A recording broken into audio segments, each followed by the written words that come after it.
All right, everybody. Hello, and thank you so much for joining us today.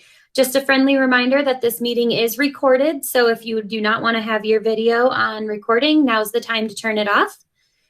So thank you so much for joining us today. My name is Lindsay Humphreys, and I'm the Program Director for Junior Achievement of New Mexico.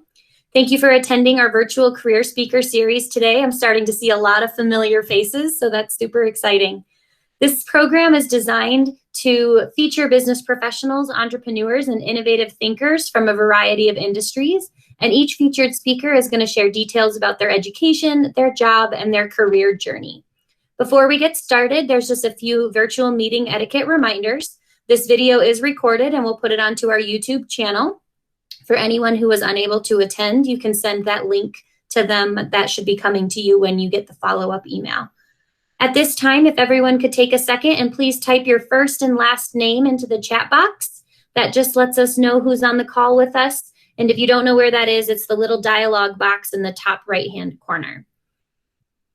If you are a teacher on the call and you have students behind you, can you please just let us know how many students are on the call with you? That helps us know how effective our programs are and the number of students on the call. During the speaker's presentation, make sure all of your mics are muted. And if you have questions during the presentation, you can either put them into the chat box or take them down just on a piece of paper, and then you can ask them live to Livia when we do the Q&A portion of the event. Some of you did submit your questions during the registration process, and I will go through some of those as well, but we want to make sure everyone has a chance to ask live questions as well. So it is so exciting today to welcome during National First Responders Day. And we are so excited to welcome Livia Del Toro Garcia. She is the Paramedic Captain for Albuquerque Ambulance Service. So Livia, the floor is yours. I'm going to share my screen and we can get started. Hi, good morning, everybody. Thanks for having me. I'm so excited to see a lot of your young faces, especially on a day like this, on First Responders Day.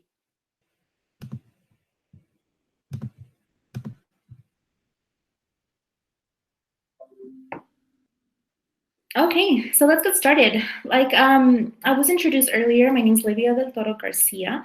I currently serve as a paramedic captain with Albuquerque Ambulance, and today I'm going to talk to you guys a little bit about what it is to be a paramedic and how I got to where I am. Yeah. All right, so as a paramedic captain, I play a lot of different roles within our organization, right? Here you can see a couple of pictures, a couple of examples that I do. First and foremost, I serve as a field operations supervisor. So in that role, I tend to support our field crews in whatever that it is that they may need, right? Whether they need emotional support, operational support, all while still responding in my own unit and, responding to 911 calls. Here, I also serve as an educator. I take on a lot of EMTs and paramedics that are coming into the field and use our time together during an internship to really expose them to what we do every single day. In addition to that, I serve as a community leader, right? I take on a lot of projects such as these into where I speak to the young ones in our community to kind of expose them to our field to hopefully one day have the most amazing and community-oriented providers. You can go to the next one. Okay, so in the day of the life, right? So this is how we usually typically do the work that we do. We show up to our community base, which is here on the left hand under number 1. You can see this is where we report every day. We show up in full uniform, ready to serve our community, and we get there bright and early. We usually have a unit truck, just like the one you see on number 2 there. That's the inside of our ambulance. There you can see our gurney and our straps, and you can also mainly see all of our equipment that's under those lights, right? Those are all perfectly organized to be accessible to us during those emergency calls. Along, you can see our cardiac monitor. This is one of our biggest tools, one of our most essential tools that we use during life events like cardiac arrest or heart attacks, or people who are really sick and who need a little bit more detailed information about their hearts or about the way that they're breathing. And then once we are there, we show up, our units are ready, we go out to the field. And here on number 3, you can see This is a picture of 3 of our main units that we show up in, right? So this happened to be an accident a long, long time ago that we had to respond to over in the freeway. And you can see all the different agencies that really respond, right? There's our truck, the little white one there. You see the fire truck in the back, and you see the police department. And that's something that's really unique about our job, is that we get to collaborate very well with other agencies and get to learn from them, all for the sake of providing the best care to the people who call 911. So how did I get here, right? Well, I was born and raised here in Albuquerque, New Mexico. I was raised by my grandma and my mom, both who are immigrants from Mexico. And I was raised alongside my 2 sisters who are younger than me. We all grew up speaking English and Spanish, both at home and at school. So those are really important things that kind of initiated where I am today. Here's a picture of me graduating from high school. That was almost 10 years ago. And basically, this is kind of where it all started. It's kind of where you have to realize what's next after high school. There's not so much structure, and there's not so many rules to follow. So here, during this time, I was very fortunate to meet a college advisor. And we can go to the next slide. A college advisor who was working directly with nurses and healthcare. And what her main goal was to get young kids coming out of high school into the world of healthcare and expose them to what it's like to care for people, right? So thankfully, she would take us over to college fairs. And I didn't know I wanted to go to college. I didn't know, what a major was, to say the least. And thankfully, I was accepted into the University of New Mexico. While there, it was kind of like a shock, I didn't really know what a major was when I was asked, like, hey, what are you majoring? I'm like, I don't know. So I was kind of like in an undecided area of my life. And thankfully, I was able to make really good friends in a sense of community. And here in these pictures, you can see the group of a Latina-based sorority that I joined. That was really basically the start of where I learned to care for others, right? During this time, we did a lot of community service. We served picking up trash in our highways. We served as like picking up different community service events, including taking care of our homeless populations, and just basically giving time out of our day, out of our busy educational days and work days to give back. And during this time, that's when I finally fell in love with the major of emergency medical services. And we can go to the next one. Okay, and here we can see kind of like where I became the provider that I am today, right? So to become a paramedic, you do have to first take your EMT basic course, which is about a semester long. And here is kind of where you're taught everything that a basic provider needs to know to be able to provide the best quality of care during emergent medical situations, right? So during this time, there was a lot to learn, and I just completely fell in love with the ability to go to someone's house, get to know who they are, get to know why they call 911, and then experience all the skills that you can provide to them, which then propelled me to go to paramedic school.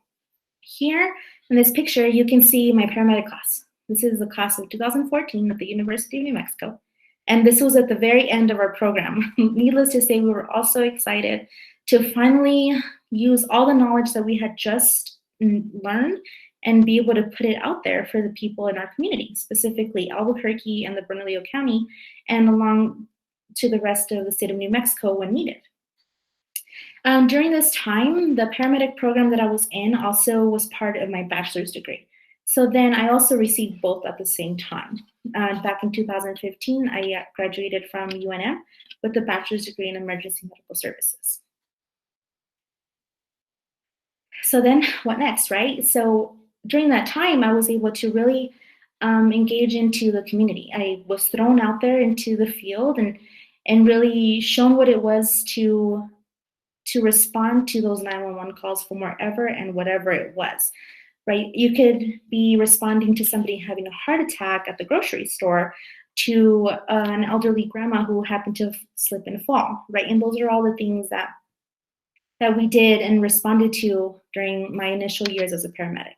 So during this time, I really wanted to grow educationally as well, and I decided to go to grad school and pursue my master's degree in biomedical sciences.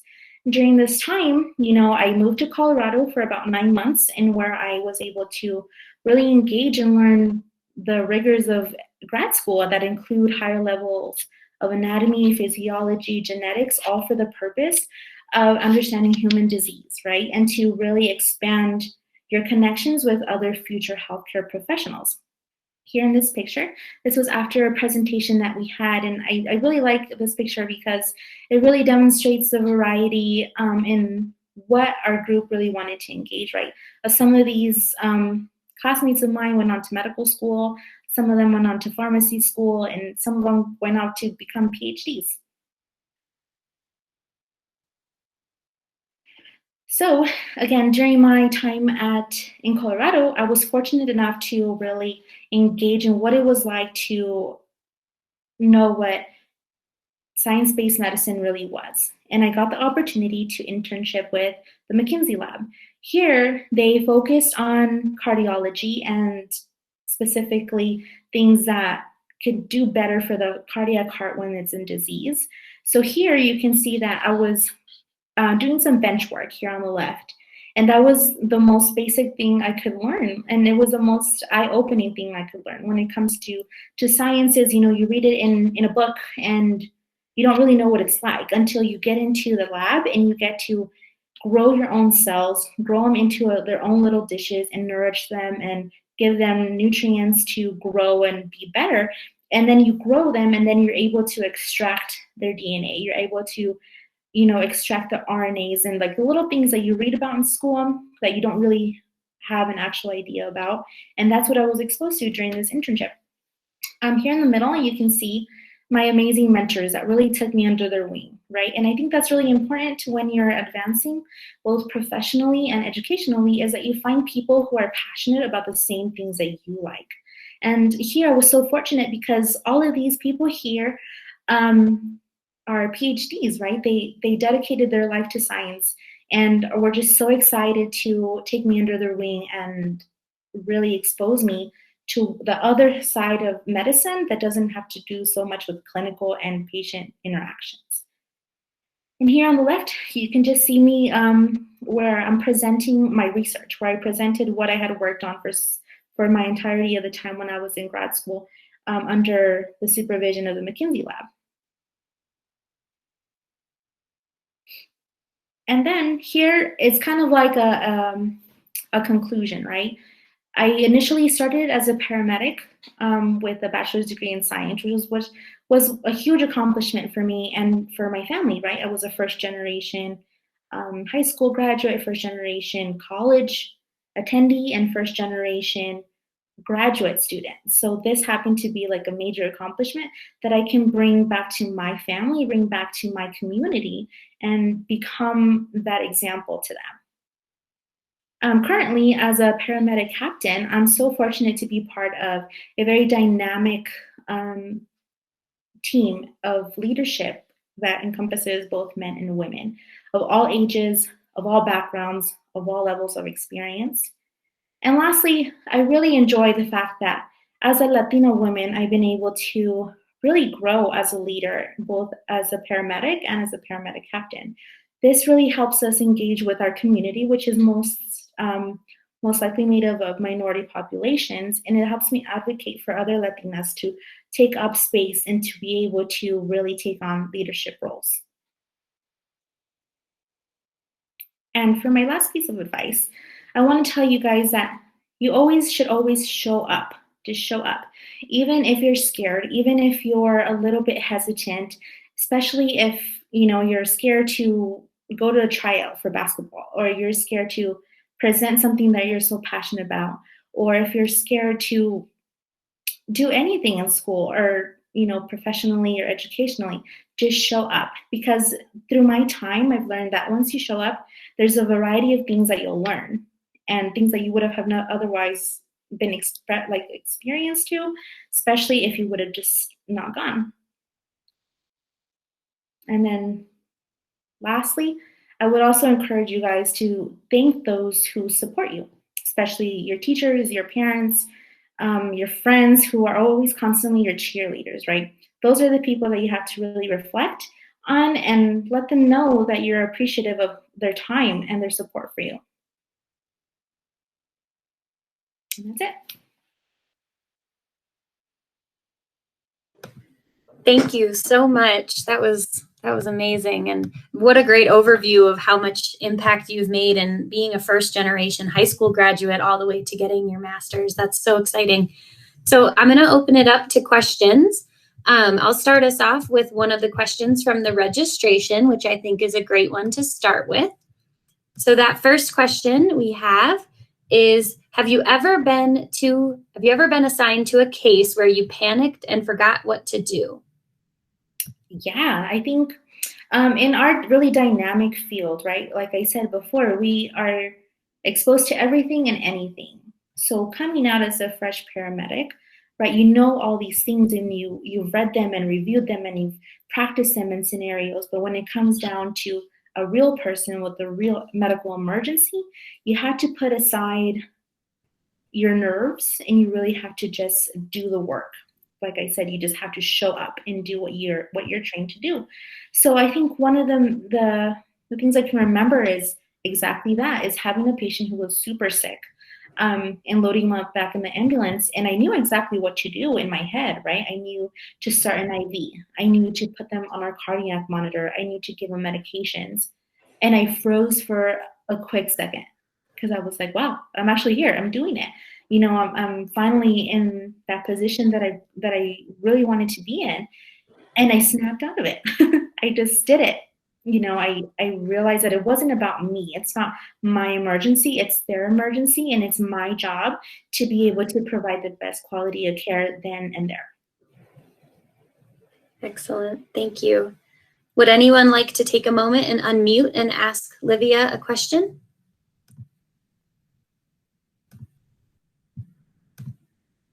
Making sure I can see everyone. Anthony, go ahead.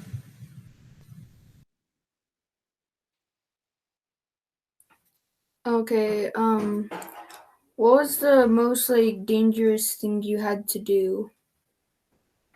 Yeah, that's a really good question, Anthony. Thanks for asking me. I think one of the most dangerous things that we get to do is kind of go into areas that we're not too familiar with, especially at whatever kind of weather. I remember last year during Thanksgiving, we responded to a hiker who happened to fall up in the sun in the mountains. He slipped and fell a pretty good amount of feet, and that was kind of dangerous for him and for everybody involved, right? So in that scenario, we worked really well with our local fire departments, and they were the ones who ended up doing the hike and gathering him and packaging him and bringing him down over to us. And I think that was kind of dangerous for them and dangerous for us to be able to be out in the snow during the snowstorm and during like this weird environment. But overall, we're really good at situational awareness and really good at looking at things that surround us just to make sure that every next step and every move is safe for both our patients and for us. Excellent. Thank you, Anthony. There is a question that's a good follow-up to that. What is the most scary thing you've had to do? The most scary thing I have to do, I think, comes with responding to something that I haven't seen before. Right. Unfortunately, there's a lot of illness and a lot of injuries that happen randomly. But when it's very random and very weird and very different, those are the ones that are a little bit scary to respond to because you don't really know what you're getting yourself into. But ultimately, it's about adjusting and adapting to whatever comes. Excellent. There's another question in the chat. How many years of training did you need before you became a captain? Before I became a captain, I served as a paramedic for about 4.5 years before I decided to promote and to really take that next step in my career and as a leader.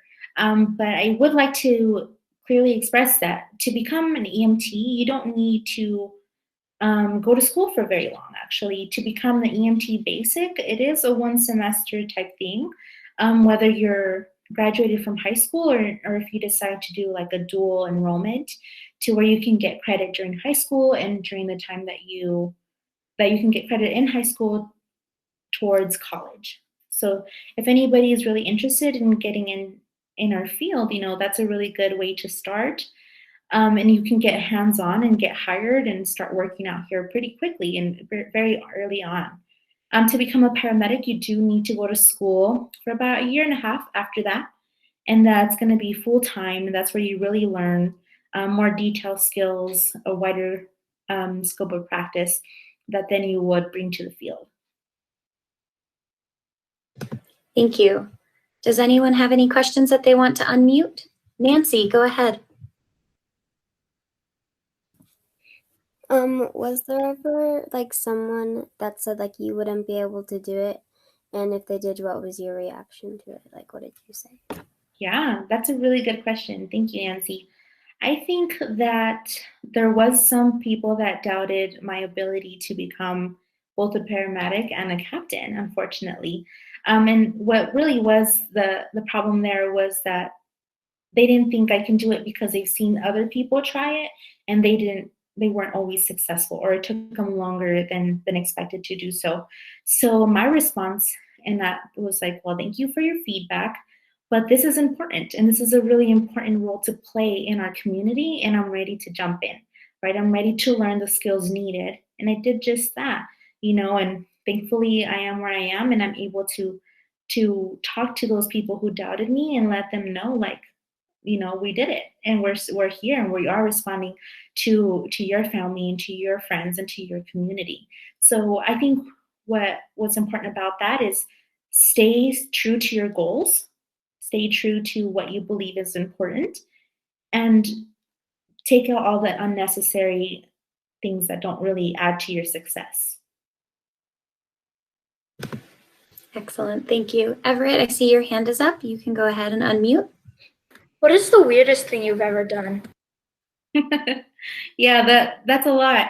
We see a lot of weird things all the time, right? We see people kind of just go about life, and then some unexpected things happen to them. I think the weird things that we see commonly are like open bones that are kind of fractured. They kind of come out of the skin, and those are a little bit distracting and kind of eye-opening for us. But thankfully, we have a good group of guys and girls out there that know exactly how to treat those and how to stabilize them and get them over to the emergency departments, where a group of ER docs, nurses, techs, registrations are all ready to take care of them. Excellent. There's a question in the chat that says, how many lives have you saved? Ooh, that's a good question.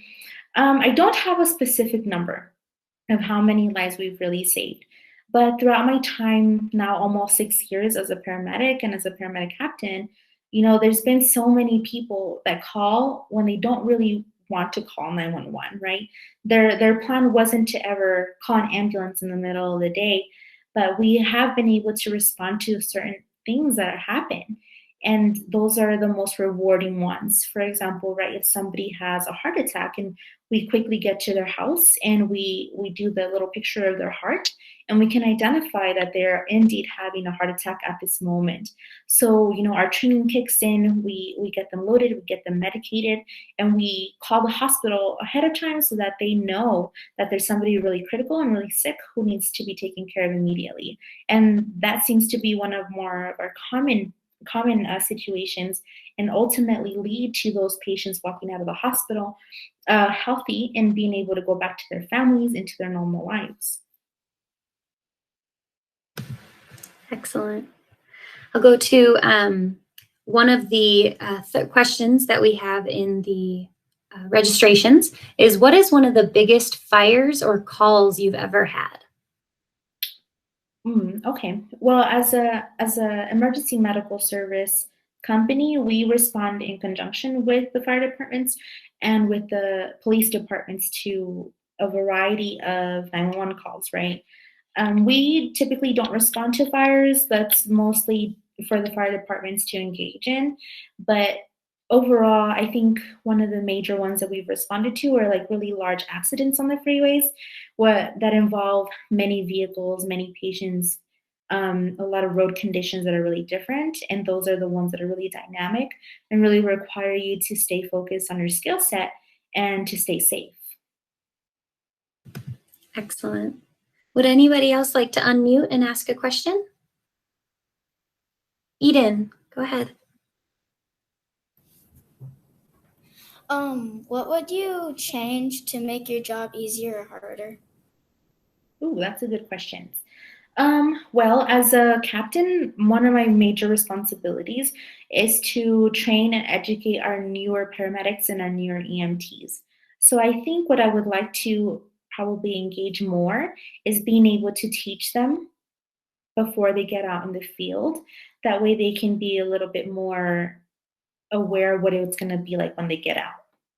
I think that would be a little easier on them and a little bit easier on our system too.